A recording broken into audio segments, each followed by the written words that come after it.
Hello friends, welcome to गेटेड जिल। और आज हम लोग गेट 2024 की AIR 57 जो अभिजीत चौहान है इनका एक्सपीरियंस जानने की कोशिश करेंगे। किस तरह से इन्होंने गेट 2024 में अपना AIR 57 अचीव किया और इस एक्सपीरियंस का यूज़ आप किस तरह से कर सकते हैं। कुछ पॉइंट ऐसे इसमें से आपको निकल के आएंगे जिससे आप अपनी गेट की जर्नी को और आसान बना सकते हैं। तो जानते हैं हमारा आपका अभिजीत का एक्सपीरियंस किस तरह से अभिजीत ने AIR 57 अचीव करी।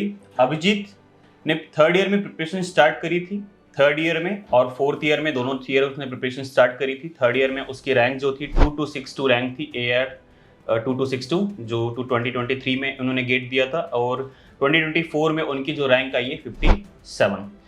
सो अभिजीत, बताइए कैसा रहा आपका एक्सपीरियंस गेट के लिए, गेट 2024 किस तरह से आपने AIR 57 अचीव करी। आपके बारे में बताइए। आप GSITS से बिलोंग करते हैं। GSITS इंस्टीट्यूट इंदौर का वेल नोन इंस्टीट्यूट है। हम सभी जानते हैं कि GSITS में स्टडी पैटर्न बहुत ही डिफ़िकल्ट है, बहुत प्रेशर रहता है स्टडी का। उस स्टडी के प्रेशर के साथ में आपने किस तरह से AIR 57 अचीव करी। आपने थर्ड ईयर में भी 2262 अचीव करी थी, बहुत अच्छी रैंक थी। उसके बाद आपने 2262 के बाद जो आपकी रैंक आई थी उस चीज़ को आप 57 में कैसे आपने कन्वर्ट करा, बताइए। जी सर, तो थर्ड ईयर में मैंने जब गेट दिया था तो मैंने रियलाइज़ किया कि मैं कुछ सब्जेक्ट्स भूल गया था, मैंने रिवीजन नहीं किया था। रिवीजन नहीं किया था। तो 24 में मैंने ये किया कि मैं जो भी नए सब्जेक्ट पढ़ रहा था उसके साथ मैं पुराने का रिवीजन करते चल रहा था। तो ऐसे मेरा पूरा सिलेबस अच्छे से कंप्लीटेड था 24 में। सिलेबस आपने पूरा कंप्लीट किया, थर्ड ईयर का जो मिसिंग सिलेबस था उसको भी कवर करा और प्लस साथ में आपने और क्या ऐसा एडिशनल चीज़ परफॉर्म करी, ऐसी कौन सा शेड्यूल फॉलो करा है, क्या सिलेबस फॉलो करा है, क्या source of study material use करा है। हम ये सब जानना चाहिए क्योंकि बहुत ही इम्पॉर्टेंट होता है एक आइडिया लगाना कि किस तरह से आप अपने जर्नी को स्मूथली कंडक्ट कर सकते हो। तो आपने थर्ड ईयर से फोर्थ ईयर की प्रिपरेशन में क्या चेंजेस और करा।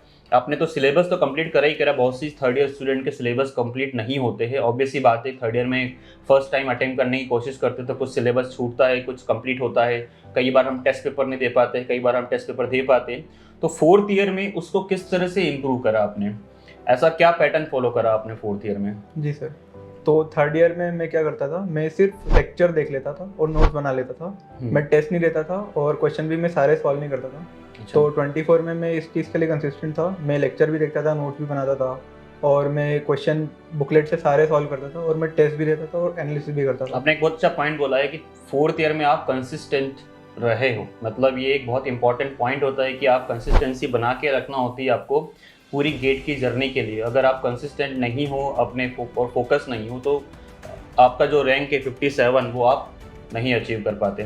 ओके, आप जो है GSITS इंस्टीट्यूट से हो। GSITS में हमें सभी को पता है कि GSITS बहुत पुराना इंस्टीट्यूट है, तकरीबन 50 ईयर ओल्ड इंस्टीट्यूट हो गया है। वहाँ पे प्लेसमेंट भी बहुत अच्छा है और 20 LPA अब ईज़िली सभी को मिल जाता है, मतलब वहाँ पे कोई ऐसा नहीं है कि प्लेसमेंट नहीं मिल पाता है। तो वो आपने क्यों छोड़ा, आपने प्लेसमेंट तरफ क्यों नहीं गए आप, और क्या रीज़न रहा है ऐसा कि प्लेसमेंट आपने नहीं फोकस करा। सर, कंपनीज जो आती हैं उनके पैकेज तो भले ही अच्छे रहते हैं GSITS में, लेकिन वो जो प्रोफाइल देती हैं वो या तो एनालिस्ट की देती हैं तो टेस्टर की देती हैं। अच्छा, SD रोल की प्रोफाइल आपको नहीं मिल रही वहाँ पर, या फिर एनालिस्ट मतलब रिसर्च वगैरह की इस तरह से जो रोल R&D वाले जो रोल रहते हैं वो आपको वहाँ पे ऑफर नहीं हो रहे, मतलब ज़्यादातर टेस्टिंग या फिर सर्विस बेस्ड कंपनीज आ रही जो सर्विस फॉलो कर रही है, दे रही है आपको, इस तरह से कंपनीज आ रही है। आपके एक सीनियर भी है प्रांशु शर्मा, वो भी GSITS से है और उनका AIR 2 है, तो वो भी जील के स्टूडेंट ही रहे और उनसे आपने क्या लर्न करा। सर, मेरे सबसे बड़े मेंटर 24 की जर्नी में वही थे। अच्छा, एक्चुअली मेरा कॉलेज जो है वो बहुत टफ रहता था और मेरे कॉलेज से, मेरी ब्रांच से टॉपर नहीं निकलते थे गेट में। अच्छा, मेरे पहले केवल प्रियांशु सर ही निकले। तो अच्छा। मैं हर चीज़ उनसे ही पूछता था अपनी 24 की जर्नी में। 24 की जर्नी में आपने उन्हीं से लर्न करा, सब कुछ उन्हीं से आपने उनको मोटिवेशन मान के आपने सब कुछ अचीव करा है। ओके, एक एक एक आपका एक रोल रहता है हमारे पास कि मटेरियल या फिर सोर्स ऑफ स्टडी हम फॉलो करते हैं जिससे हमें नॉलेज मिलता है। क्या सोर्स ऑफ स्टडी आपने यूज़ करा, मतलब किस तरह से आपने अपनी जर्नी में सब्जेक्ट्स को स्ट्रॉन्ग करा। सर जो स्टडी मटेरियल है वो जो झील प्रोवाइड करता है वो मोर देन इनफ है। मोर देन इनफ है। उसको सर जो बेसिक का है वो तो मैंने 2-3 बार सॉल्व किया है और उसके साथ एडवांस भी सॉल्व किया है। एडवांस से आपके कॉन्सेप्ट जो है वो एडवांस जो है वो आपको वर्स्ट केस सिनेरियो के लिए प्रिपेयर करता है। वर्स्ट केस सिनेरियो सभी का क्वेश्चन रहता है कि एडवांस सॉल्व करना चाहिए कि नहीं करना चाहिए, पर अगर किसी भी टॉपर से आप पूछेंगे तो वो आपको ये बताएगा कि एडवांस जो है आपको वर्स्ट केस सिनेरियो के लिए प्रिपेयर करेगा। आपके मतलब क्रिस्टल क्लियर कंसेप्ट और कंसेप्ट क्लियर में 2 डिफरेंस होता है। क्रिस्टल क्लियर कंसेप्ट आपको एडवांस बना के देता है।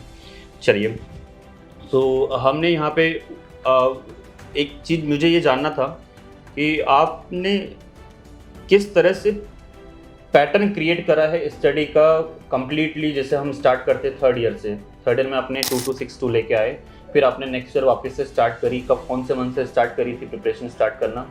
जब गेटेड झील की ऑफलाइन क्लासेस स्टार्ट होती हैं मैंने पहले दिन से ही ऑफलाइन क्लासेस आना स्टार्ट कर दिया। आप दोनों साल गेटेड झील के ऑफलाइन स्टूडेंट थे?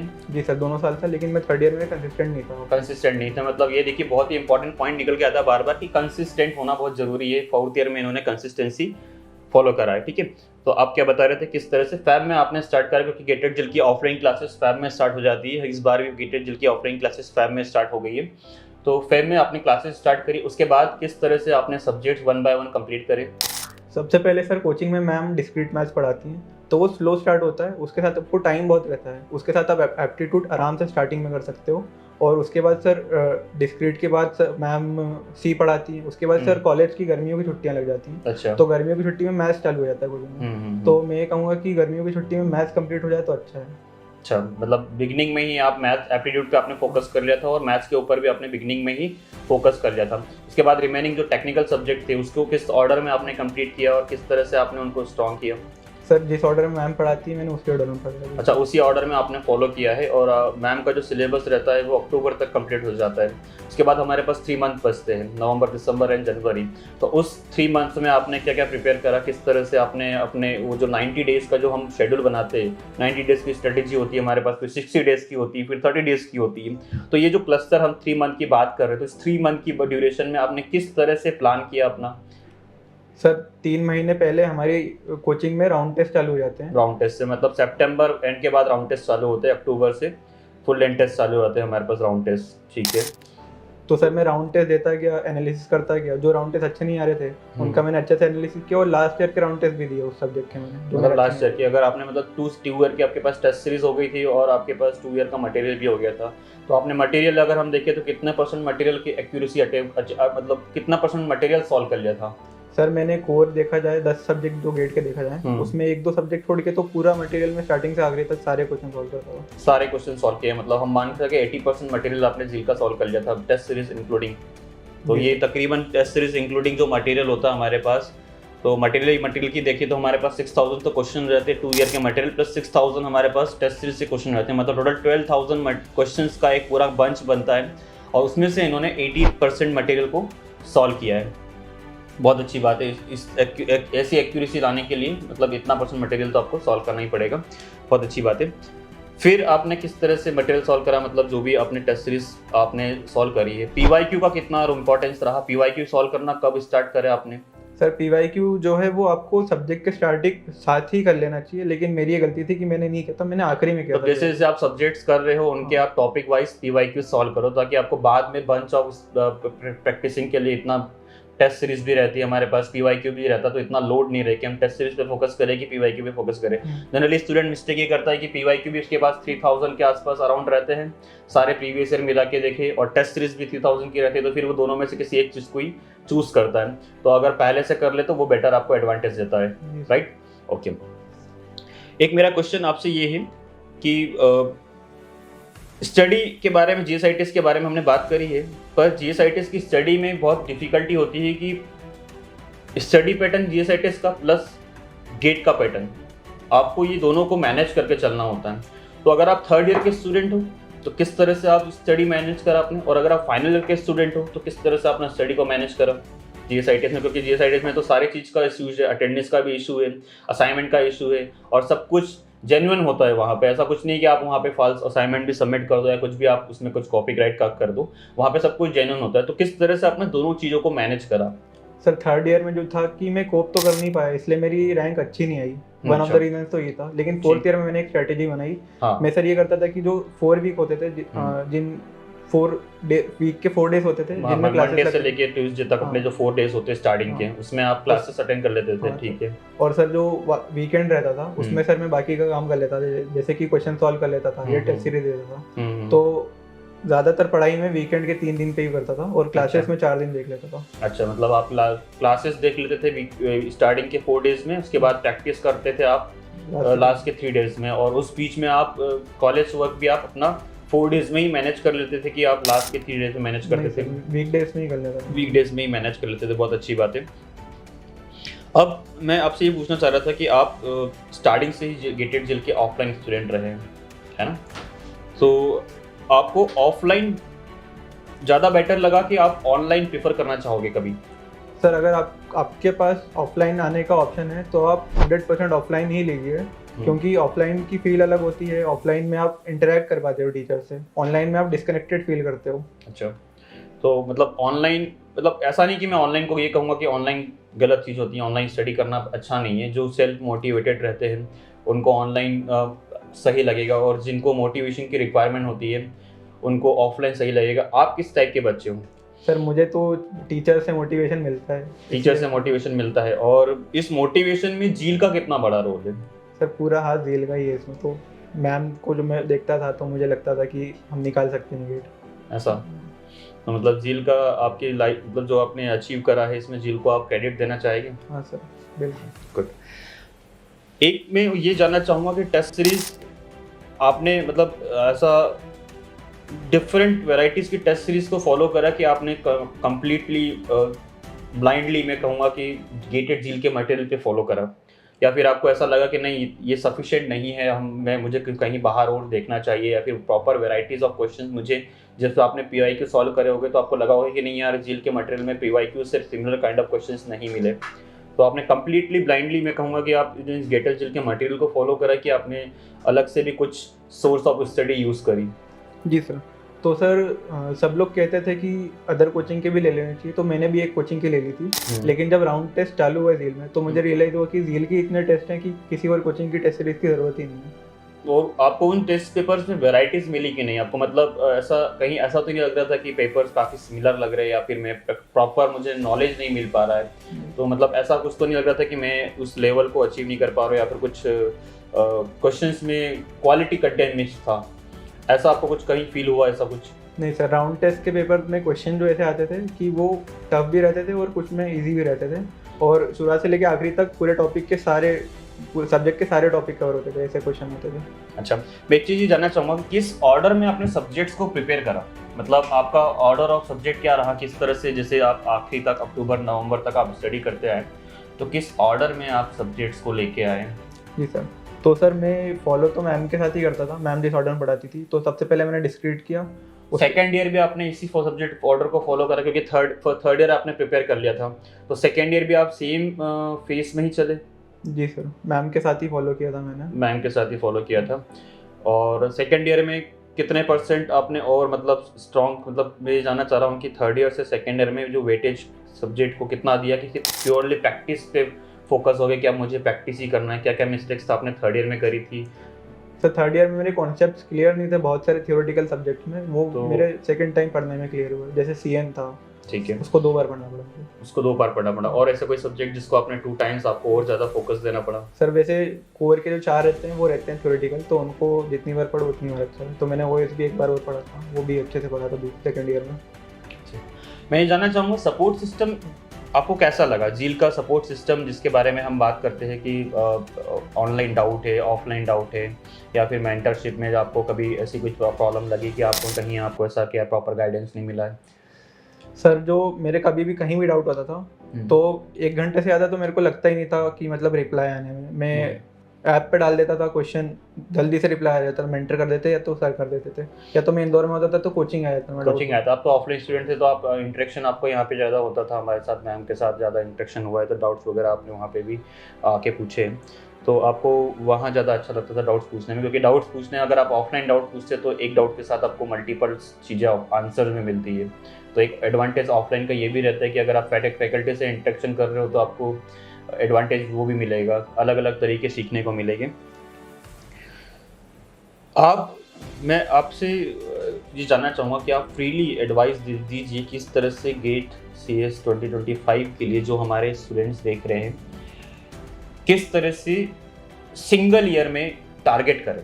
मतलब अगर आप टारगेट कर रहे हैं सिंगल ईयर का, जैसे अगर कोई थर्ड ईयर स्टूडेंट देख रहा है तो थर्ड ईयर स्टूडेंट स्टार्ट कर रहा है तो वो किस तरह से टारगेट करे, और अगर कोई फाइनल ईयर स्टूडेंट देख रहा है तो वो सिंगल ईयर में किस तरह से टारगेट करे, क्योंकि दोनों स्टूडेंट की कैटेगरी अलग है। थर्ड ईयर स्टूडेंट के पास एक जो माइनर मेजर का जो लोड रहता है वो रहता है, और फाइनल ईयर के स्टूडेंट के पास लास्ट 6 मंथ जो रहता है थोड़े से ईजिली हो जाते हैं। तो आप बताइए, क्योंकि आपको दोनों का एक्सपीरियंस है, तो किस तरह से प्रिपरेशन करे वो। जी सर, तो थर्ड ईयर में अगर आप हो तो सर आप थर्ड ईयर में हो या तो आप फोर्थ ईयर में हो, उससे फ़र्क नहीं पड़ता। आपको अगर रैंक अच्छी लानी है तो आप एक स्ट्रैटेजी फॉलो करिए, जैसे कि आप पहले मैम के लेक्चर देख लीजिए, फिर आप बुकलेट सॉल्व कर लीजिए, फिर आप टेस्ट सीरीज दे लीजिए, और ये स्ट्रैटेजी को आप थ्रू आउट फॉलो कीजिए आखिरी तक। अगर आप आखिरी तक कंसिस्टेंट रहते हैं तो आपकी रैंक आएगी, भले आप थर्ड ईयर में हो या तो आप फोर्थ ईयर में हो।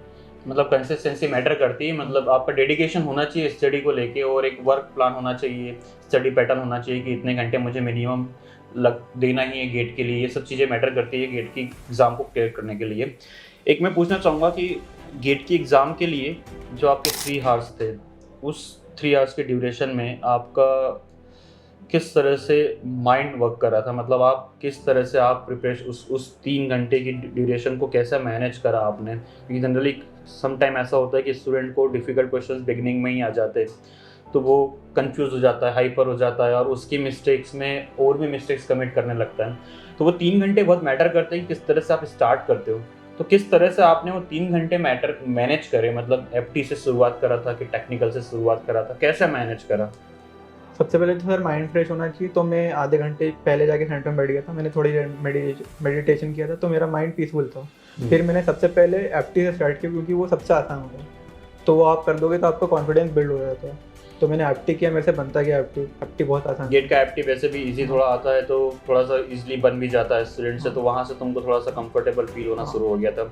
हाँ, तो सर मुझे FT करने के बाद मुझे लगा कि मेरे 15 में से 14 मार्क्स तो आ ही जाएंगे। वहीं पे श्योरिटी आपको ये आ गई थी कि 15 में से 14 मार्क्स आपके आ जाएंगे, बहुत अच्छी बात है। तो फिर मैं ये फॉलो करता हूँ कि पहले इजी करो ताकि कॉन्फिडेंस बिल्ड हो। तो मैंने 1 मार्क्स के क्वेश्चन उठाए। 1 मार्क्स के टेक्निकल में से 30 क्वेश्चन होते हैं, तो 30 क्वेश्चन मैंने की, उसमें से 25 होते हैं 1 मार्क्स के टेक्निकल में, 25 और 12 रेस्ट आपके 35 क्वेश्चन ऐसे तो होते हैं। 25 मैंने 1 मार्क के किए टेक्निकल के। 25 में से मैं श्योर था कि 20 तो मेरा सही है ही है, तो वहाँ पे और कॉन्फिडेंस बिल्ड हो गया मेरा। फिर मेरे पास बचे थे इंपॉर्टेंट क्वेश्चन आखिरी में 2 मार्क्स के, उसके लिए मैंने टाइम भी बहुत सेव करके रखा था, क्योंकि 1 मार्क्स के मैंने जल्दी कर लिए थे, तो मेरे पास 2 मार्क्स के लिए टाइम भी बहुत था और कॉन्फिडेंस भी था मेरे पास, तो मेरे 2 मार्क्स के भी अच्छे चले गए। मैक्सिमम कितने अटेम्प्ट कर लिए थे आपने 65 क्वेश्चन में से? सर 65 मैंने 64 अटेम्प्ट किए थे। एक क्वेश्चन मेरे को बिल्कुल आइडिया नहीं था, तो मैंने और नेगेटिव मार्किंग जो अपना कैलकुलेट करा था, तो नेगेटिव मार्किंग कितनी हुई आपकी उसकी? तो मोस्ट तो सर क्वेश्चन नेट या MSQ ही गलत होते हैं, मेरे नेगेटिव वाले केवल 2 ही क्वेश्चन गलत हुए हैं। मतलब नेगेटिव जिसमें आपके मार्क्स डिडक्ट हुए, 1 मार्क्स के आसपास डिडक्ट हुए? 1 डिडक्ट हुआ। 1 डिडक्ट हुआ, मतलब अगर आप 1 मार्क्स और अचीव करते तो आपका 79 या 80 मार्क्स होते हैं आपके। 80 मार्क्स ही आपके आए ना? 79 मार्क्स। ओके, 1 मार्क्स आपका बाद में और कम हो गया है जब सेट 1 में जो मॉडिफिकेशन हुआ उसके कारण, कोई बात नहीं, बट फिर भी आपकी रैंक अच्छी आई है। ऑल द बेस्ट आपको फ्यूचर के लिए। और कुछ आप शेयर करना चाहेंगे अपने फ्यूचर एक्सपीरियंस को या आपके? देखो, शेयर मेरे को ये करना है कि जो एस्पिरेंट्स होते हैं वो टेस्ट सीरीज़ को लाइटली लेते हैं। टेस्ट सीरीज सबसे ज़्यादा इंपॉर्टेंट पार्ट है जर्नी का। टेस्ट आप जब हो रहा है जब ही दो, और छोड़ो मत एक भी। तो और एनालिसिस भी अच्छे से हो। ये मेरा एनालिसिस वाला पॉइंट बहुत हमारा मिस हो गया है। एनालिसिस पे कितना फोकस कर रहा है, बहुत मैटर करता है एनालिसिस करना, क्योंकि जनरली हम टेस्ट पेपर दे देते हैं और उस टेस्ट पेपर के ड्यूरेशन में उसके बाद हम उसको उठा के नहीं देखते कि हमने दे दिया, मार्क्स देख लिया और हम उसको आगे बढ़ जाते हैं। तो टेस्ट पेपर का एनालिसिस कितना मैटर करता है, या फिर कुछ भी चीज़ का एनालिसिस कितना मैटर करता है? सर एनालिसिस बहुत ज़्यादा मैटर करता है। मैं एनालिसिस ऐसे करता था टेस्ट का कि मेरे जो क्वेश्चन सही भी हैं उसके भी मैं आंसर देखता था, और बसंत सर के लेक्चर भी देख रहा था उसके में कि बसंत सर ने कैसे सॉल्व किया वो सही वाला क्वेश्चन। और कोई मेरा टेस्ट ज़्यादा गंदा गिरा तो मैं उसको एनालिसिस अच्छे से करता था, फिर मैं प्रीवियस ईयर का भी उसका टेस्ट देता था, फिर उसका भी एनालिसिस करता था मैं। मतलब आपने हर चीज़ का एनालिसिस करा है। एक डिस्कशंस देखना बहुत ज़रूरी होता है, मतलब आपने एनालिसिस करके आप डिस्कशन देखना। आपने एक पॉइंट भी बहुत अच्छा बताया कि टेस्ट पेपर देने के बाद जो क्वेश्चंस आपके सही गए उसके सॉल्यूशन देखना भी हमारे पास बहुत इंपॉर्टेंट होता है, क्योंकि वो सॉल्यूशन देख के आपको ये चीज़ पता लगती है कि क्या इस क्वेश्चन को सॉल्व करने का कोई डिफरेंट मेथड है, इसको कोई ईजी तरीके से सॉल्व किया जा सकता है। तो अगर आपने एनालिसिस में प्रॉपर टाइम स्पेंड किया, मतलब अगर आपने 25 लेंथ का क्वेश्चन दिया तो 25 क्वेश्चंस पे 25 क्वेश्चंस ही आपने देखे, तो वो बहुत मैटर करता है कि आपने अलग अलग वेराइटी के क्वेश्चन सॉल्व करना सीखा, सॉल्यूशन देख के। जो मिस्टेक्स करी है वो भी आपने सॉल्व करना सीखी, किस तरह से सॉल्व करना है। और डिस्कशन में भी बहुत सारे बसंत सर बताते हैं, तो वो ये बताते हैं कि किस तरह से इस क्वेश्चन को डिफरेंट तरीके से सॉल्व करना है। ये बहुत मैटर करता है ना, एनालिसिस करना। गुड। और कुछ आप ऐड करना चाहेंगे इसमें, इस सेशन में हमारे? तो जो आप अगर आप गेटेड झील के स्टूडेंट हो तो आप मैम को ब्लाइंडली फॉलो कर लीजिए, आपको अपने तरफ से दिमाग लगाने की ज़रूरत नहीं है। थैंक यू अभिजीत हमारे पर इतना ट्रस्ट करने के लिए। तो गाइज आई होप आपको सारे क्वेश्चंस के आंसर्स मिल गए होंगे। अगर आपको किसी भी प्रकार का क्वेश्चंस और आपका रिमेनिंग रह गया तो आप कमेंट सेक्शन में डाल सकते हैं, आपका आंसर करने की कोशिश करेंगे। अभिजीत भी उसको आंसर करेगा, अपना एक्सपीरियंस उस क्वेश्चन पे शेयर करेगा। सो फॉलो करते रहिए हमारे पास, सब्सक्राइब करें हमारे यूट्यूब चैनल को। और गेटेड झील की नई क्लासेस स्टार्ट हो गई 2025 के लिए, ऑफलाइन और ऑनलाइन दोनों क्लासेस स्टार्ट हो गई है, सब्जेक्ट भी स्टार्ट हो गए, टेस्ट सीरीज भी लॉन्च हो गई। तो अगर आपको हमारा कंटेंट और हमारी क्लासेस पसंद आती है तो आप उसको फॉलो कर सकते हैं, उसको परचेस कर सकते हैं। All the best guys for the GATE 2025।